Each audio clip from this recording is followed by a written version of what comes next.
కర్కాటక రాశి వారికి ఈ వారం చాలా వరకు అనుకూలంగా ఉంది. గత వారం కంటే ఈ వారం చాలా వరకు బాగుందని చెప్పచ్చు.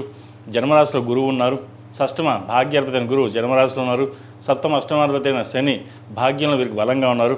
కష్టానికి తగిన ప్రతిఫలం లభిస్తుంది. ఏ పని చేసినా దిగ్విజయంగా పూర్తవుతుంది. దశమ స్థానంలో కుజుడు బలంగా ఉన్నారు. వృత్తి ఉద్యోగాల పరంగా, భూ సంబంధించిన విషయ వ్యవహారాల పరంగా, వ్యాపార పరంగా మంచి కలుసుబాటుతో ఉంటుంది. మీ తెలివితేటలతోటి అందరినీ మెప్పించగలుగుతారు. ఏదైనా సరే మనం చేయగలము అన్న దృఢ సంకల్పంతో, ధైర్యంతో ముందుకు వెళ్తారు. ఏదైనా సరే మీరు సాధించగలరు. కానీ అక్కడక్కడ మనం చేయగలమా లేదా అన్న సంకోచం వస్తుంది. కానీ ఇటువంటివి ఏమీ పట్టించుకోకుండా చక్కగా మీపై మీ ప్రయత్నం చేయండి. మంచి ఫలితాలు సంప్రాప్తిస్తాయి. అదేవిధంగా సోదరీమణులతోటి ఉన్న విభేదాలు ఏవైతే ఉన్నాయో పరిష్కార దిశగా సాగుతుంది. ఆస్తి వివాదాల్లో కొలిక్కి వస్తాయి. కోర్టు తీర్పులు మీకు అనుకూలంగా ఉంటుంది.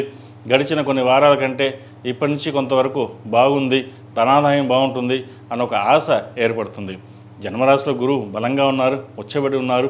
అదేవిధంగా లాభాధిపతి చతుర్థాధిపతి అయిన శుక్రుడు వ్యయంలో ఉన్నాడు. తృతీయ వ్యయాధిపతి అయిన బుధుడు వ్యయంలో ఉన్నారు. రావాల్సింది ఏదైనా సరే మీకు చేతికి అందుకొస్తుంది. ఈ రాశిలో నిర్మించిన విద్యార్థులు చాలా వరకు అనుకూలమైన పరిస్థితులు గోచరిస్తుంది. ఏదైనా కష్టించే ఫలి అన్నట్టుగా కష్టానికి ప్రతిఫలం కొంతవరకు లభిస్తుంది. కోపాన్ని అదుపులో ఉంచుకోవాలి. అదేవిధంగా ఏదైనా సరే మనం సాధించగలమన్న ఆత్మస్థైర్యంతో ముందుకు వెళ్తారు. ఒక్కొక్కసారి నలుగురిలోనూ ఇబ్బంది ఉండే అవకాశం గోచరిస్తుంది. అవేమీ పట్టించుకోకుండా విద్య మీద శ్రద్ధ పెట్టండి. ఈ రాశిలో జన్మించిన స్త్రీలకు చాలా వరకు అనుకూలంగా ఉంటుంది. జన్మరాశిలో గురువు అనుగ్రహం వల్ల ఏదైనా కార్యక్రమం తలపెడతారు. దూర ప్రాంత ప్రయాణాలు కలిసి వస్తాయి. విదేశీ సంబంధించిన వ్యవహారాలు సానుకూలంగా ఉంటుంది. విదేశాలు వెళ్ళాలనుకున్న వారికి చక్కగా ప్రయత్నాలు ప్రారంభించవచ్చు. విదేశాల్లో ఉన్న వారికి మంచి అవకాశాలు కలిసి వస్తాయి. కొత్త వ్యాపారం ప్రారంభిస్తారు. అయితే భాగస్వామ్య వ్యాపారం కాకుండా మీకు మీరుగా చేసుకునే వ్యాపారాలు కొంతవరకు లాభిస్తాయి.